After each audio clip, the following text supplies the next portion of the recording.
everyone, and welcome to another episode of Taco Mata Tuesday, the show where we eat healthy, delicious tacos and have conversations about life.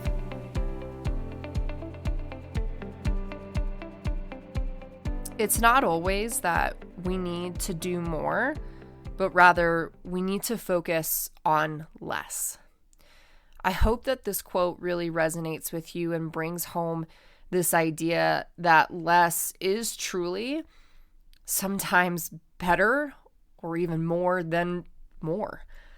Today on the podcast, we're going to talk about this idea of less is more and doing it from a lens of I'm an athlete and I'm preparing for something big and just not overdoing it, being able to be really intentional about where you're spending your time and energy in the weeks leading up to something that's really important to you. So very excited to talk more about this, but before we jump into that, let's go ahead and talk about the taco of the week. So the funny part, you guys, is it's not really a taco, but it's a taco at the same time. So this week, my dad got creative in the kitchen and whipped up a taco quiche, okay? Now bear with me. If you don't like quiche, well, then I'm sorry, but just maybe check out the recipe first before you nod it away. Here is what I'm thinking of, you guys. On Thanksgiving morning, even on like Black Friday morning, or just even the days leading up to Christmas, like quiche is like a thing that is for sure served during breakfast. And I'm just thinking about how legit it would be to have a taco quiche that just is a totally different flavor profile on the table. So if you like healthy, delicious things and want to add something different to your table for social gatherings over the holidays, it would be worth your time to go check out the show notes before you leave the episode today. Because this one, I swear to God, you guys, I thought I was going to eat the entire freaking platter. So be sure to do that. I promise you, it is worth your time. All right, you guys, let's go ahead and jump into the topic of this week. So again, I really want to focus around this idea of less is more. And specifically, I want to focus on this idea of tapering and knowing how hard to push and when it's time to pull the plug, especially if you are on your way to an event that is incredibly important to you, right? So again, this is going to be more based towards the athlete. However, again, for those of you that are general listeners, whether you are an athlete going towards something big or you're just someone that has important things coming up in your life, in the workspace, in the personal space, whatever that may be, I still think there's a lot of really good applicable things in here. Just we're going to talk about it through that specific lens since that's what I'm going through. And that's what a lot of my listeners are going through at this particular moment. So I'm excited to help you guys. But I do want to talk about what really inspired this topic. And I'm sure over the last couple of weeks between what I talked about on the listener Q&A last week and the episodes previous to that is I've been having a lot of great coaching conversations with my girls that I'm coaching for world championships. And some of their fears have pushed them into this scarcity mindset and wanting to cram and feeling like they have to do more, or just this doubt that they're even doing enough, right? And so they're coming to me and being like, I'm so sorry, I'm not hitting this, I'm not doing that, I feel like I should be doing more and performing better. And so it's just been a really good conversation as of late around like, guys, we need to shift our perspective. And I'm going to talk about a couple of those things here in the conversation today, so I won't give them away. But that's definitely one thing that has inspired the topic for this week. The other thing that inspired the topic for this week is getting to watch someone that I've been following in the hybrid racing space for quite some time hit not only a huge personal PR within the High Rocks race, but also came within about a minute, couple seconds, plus of that within the world record. And this is after the last year or so, he's spoke on his podcast about not having the races that he's wanted to and feeling like he's missed the mark or has blown up or just hasn't had the energy in the tank to finish the race. And so one of my colleagues happens to have a relationship with him, and just in conversation, one of the things that he said that has been working for him has been the fact that he has been doing less and it's working out for him. And so when my colleague showed me this conversation and was like, hey, this is a real thing, I mean, I I couldn't agree more with what he's saying. And I can be a complete testament to that. Because right now, the last month, I haven't felt this need to cram and to try and do more. I've just been so intentional about what it is that I am doing. And anytime there's an odd pain or ache or my asthma flares or anything along that sort where I'm just like, you know what? I'm listening to my body and my gut's telling me that I need to modify this a little bit today. I listen, and I have no problem pulling the plug early on certain things. So I will say it took some time for me to get there. I mean, it's taken the better half of this last year, ever since I've started training with Kevin Gregory and Underdog Fitness, like, to really mature in my athletic career and know that I don't need to smush myself to the ground every single day. In fact, last year, preparing for world championships, when I was just doing it by myself and trying to figure out how to do the thing, that's all I was doing, is I looked at every day as like, this has to count. And if I don't do well, then it's going to be a dictator of, or a determiner of, whether or not I do well in a couple weeks from now. And what happened is I probably exhausted myself more than I needed to. And then I wasn't able to pop when it was race time. So completely approaching this season so much differently, and I'm feeling really good about it. And so I want to have a conversation around what it is that I'm focusing on over the next couple of weeks. I mean, we're now, let's see, it's the 18th. Worlds are done by now. They start on the 13th. Yeah, they start on the 13th. So we're less than a month out.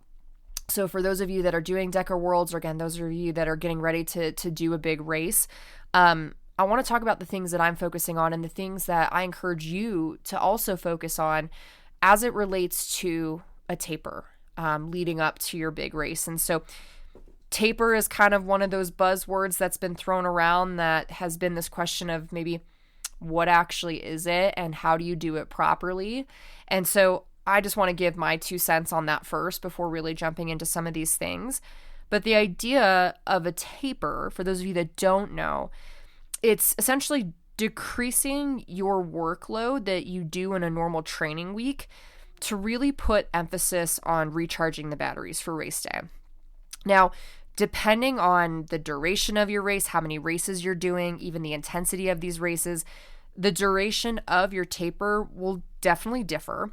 But the main point here is that we're switching from trying to cram in as much training as we possibly can to really making recovering and sharpening the axe your main and primary focus. So that is my 2 cents on what a taper is. Now, I want to talk about what it is we should focus on when we actually taper, right? So you know what it is. Clearly, we're doing less. How do you gain more from doing less? And that, in this case, the things that I'm going to tell you are going to help you do just that. So a few things for you to focus on in order to gain more out of the experience. So the very first thing that I wrote down was being intentional. So focus on really being intentional. So like I mentioned, we're decreasing volume, we're decreasing intensity, and we're working on purely just sharpening the axe. And what does that mean? It means polishing the things that you've already been working so hard on.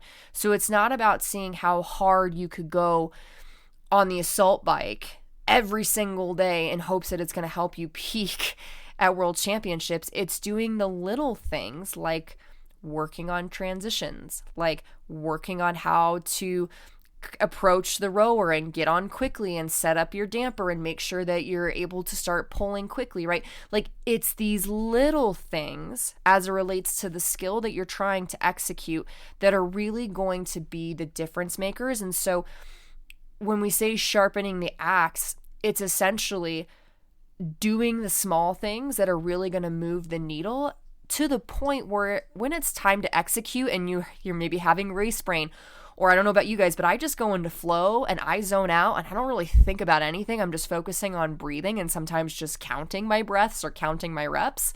I'm not thinking about, okay, like, and jump and step and jump and twist. Like, my body just does it. And so in this taper time, it's a really incredible opportunity to do things just like that. So that, again, when it's time to execute, you don't have to think, you just merely have to do the thing.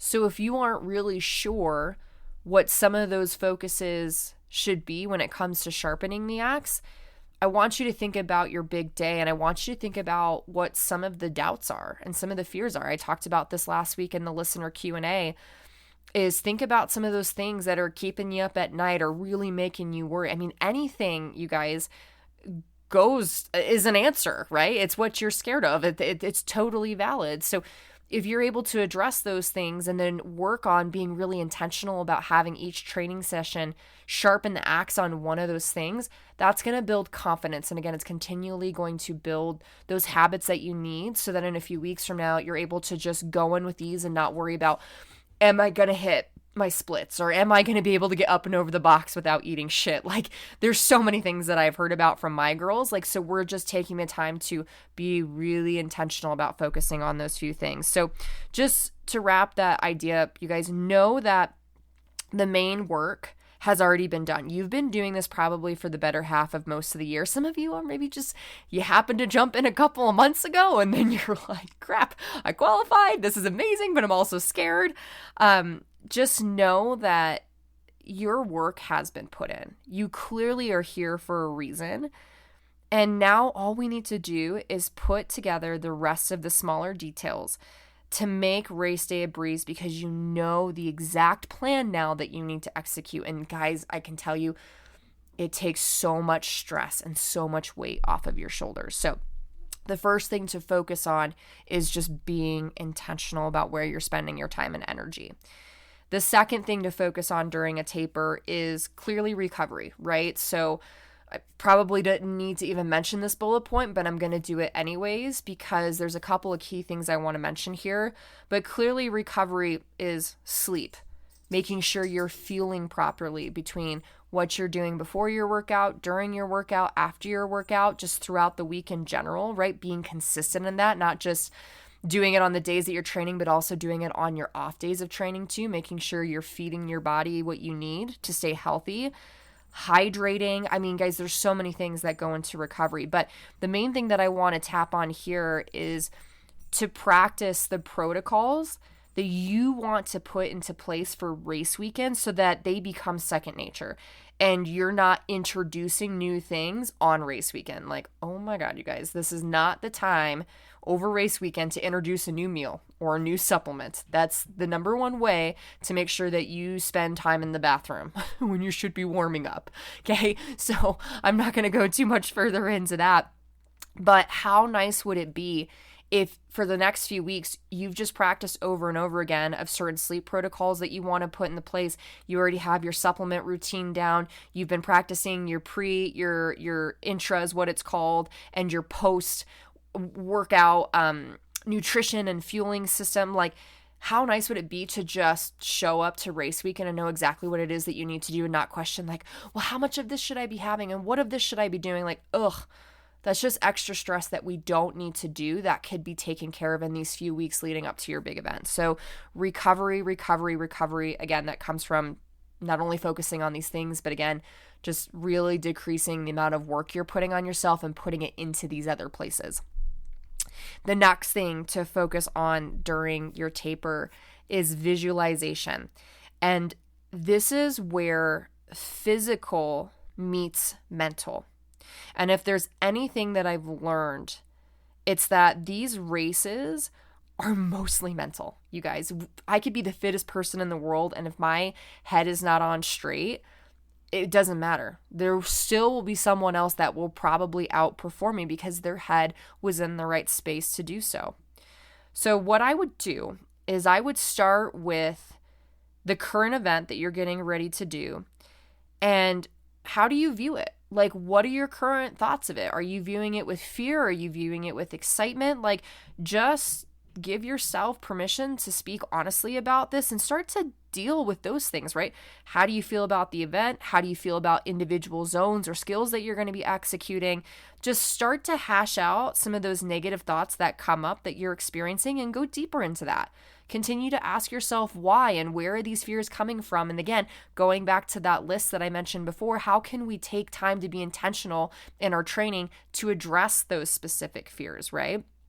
Then once you've done that, visualize multiple components of your race weekend. And what I mean by that is not just the race itself, but your warm-up, the moments before you start, the actual race itself, what happens after the race, all of these types of things, right? Like if you need to even visualize yourself like your eating routine in the morning, like whatever it is that you need to do to fully create that pathway in your brain ahead of time so that when you show up again to execute, your brain already knows what to do because it's already been there before.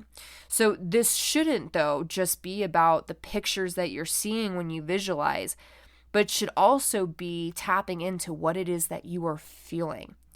You know that you've hit the spot with visualization and that you're doing it right when you start to get emotional and you really start to get all of the feels.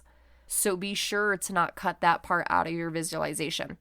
And some tips on visualization in specific is I would highly recommend that in addition to what I've said before, that you're also taking time to visualize yourself adapting within the race setting.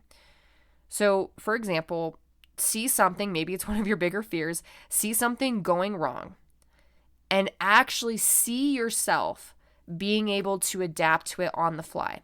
Like actually think about how would you approach the situation? How would you bring back ease and calmness, right? Just be as cool as a freaking cucumber through it. See that and feel that internally. Create mental pathways ahead of time and do it over and over and over again with these key things that I'm talking about. So when it's time to execute, again, your brain already knows what to do because it's been there. And then when you get there, now all you have to do is just sit back and enjoy the ride, okay? So visualization is such a powerful tool that you could already start practicing in your taper itself. Last two here, things to focus on for your taper is consuming less social media. I had a moment last week where someone had sent me something about another athlete, and actually, I kind of got a few things throughout the week from some other athletes, and these are all people that I think are so badass and that I adore, and I cheer on all of these people. So this by no means is coming from a bad place. This is just me feeling in this moment when I was starting to look at some of these accomplishments of other people, I felt less than. And for the first time, I just got this anxiety of what I was doing isn't enough. And will I ever be enough? And will I disappoint myself at the starting line this year? And that was a really tough moment. And so I felt kind of funky throughout the first part of the day. And then I got to Dave's and he asked me how I was. And I just was speaking totally honestly to him. And I broke down. It was the first time that I've broken down in front of him just in regards to this. And we were able to have a good conversation around it. And I was able to get my head on straight and then hit this workout again with intentionality and was like, hell yeah, I can totally do this. I've grown so freaking much that there is no reason to worry about this whatsoever. So I say all of this to really drive home this specific point is there is so much that we don't see behind the scenes, you guys. So much we don't see behind the scenes of social media. And we are so good at creating stories that other people will outperform us and therefore create this dialogue in our head that we need to do more and that we are not enough. So what I did for my sanity and not out of ill intention or hurt of other people is I got really clear on the boundaries that I needed to draw to make sure that I wasn't falling into these traps, because even though I've been really excited and watching certain people prepare and being like, this is going to be an epic race, I cannot wait to go head to head with these people because I know they're going to push me to be my absolute best. I knew that I needed to really just focus in on me and kind of play this ignorance is bliss game. So one thing that I've done, and I've done this for the last couple of months, is I've limited how much time my apps can be open on social media. So I set it to a certain time of day and that's all I get, right? So that way when I go on there, I'm intentional about clients that I'm working with or potential clients that I'm working with or posting good content. I'm really intentional about doing that rather than getting stuck in the scroll and again, having these moments like I had last week. The other thing that I did is I also had to put a mute on some people's stories and posts. And again, this is not out of hate for anyone. It's just I needed to draw that line for my mental sanity to keep the focus all internal and focus on me, because I know that that's only going to benefit me in the long term. And the only time that I really need to worry about what the people next to me are doing is actually never, but it's when the race actually comes, right? And it's time for me to put my head down and do what I know how to do, and then let the situation elevate me. So just consuming less of it, or just being very, again, this word intentional about how you consume it, that is something for sure. Like, especially we're going to have more time because we're not training as much. Don't turn towards silly things like social media. Turn towards things like reading a book, doing meditation, and doing something like this last thing, which is focusing on gratitude.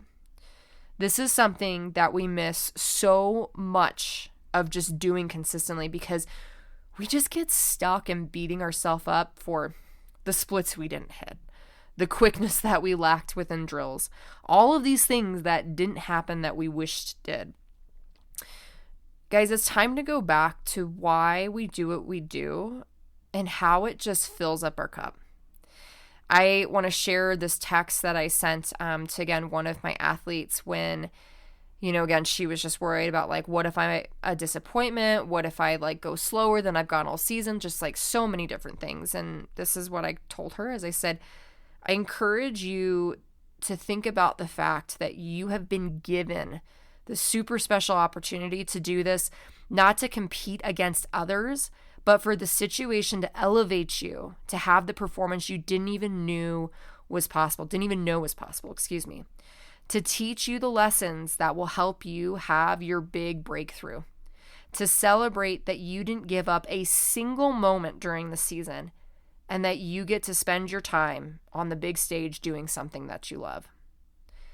Last year, I think about how I was standing on the sidelines at World Championships and watching these elite girls and just so badly wanting to be on the course with them, because I knew deep down in my heart that one day, if I worked hard enough, that I would make it there.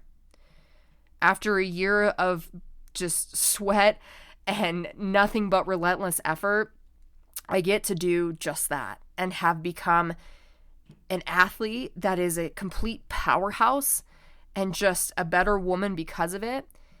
And how freaking awesome is it that I get to just show up and celebrate that while getting to see how far I can go, because other women are inspiring me to be the absolute best that I can be. Every time that I reframe my fear and my doubt to things like that, I get the right feels, and it puts me back in the headspace and the emotional space that I need to succeed, and more importantly, enjoy this process of becoming. Enjoy this process of becoming the best Kayla, the best athlete on the floor that I can possibly be. And so I encourage you to think about that today, is what is going to be your reframe? What is going to be your mental shift that is going to help you elevate when it's time to do so? Thank you guys so much for showing up for you today, and I really hope that this episode resonated. If it did, don't be afraid to send this to friends and family members that absolutely need to hear this message, and rate and review the podcast if you haven't done so already. Again, thank you for taking this journey with me. I am so excited for those of you that are going after big dreams and endeavors in your life, and I hope that you take it easy on yourself, because I can tell you, you are more than enough, and here in this moment right now, you just need to give yourself the permission to recharge those batteries so that you can really shine on the day that it matters. All right, you guys, I will see you guys next week for another episode. See you then.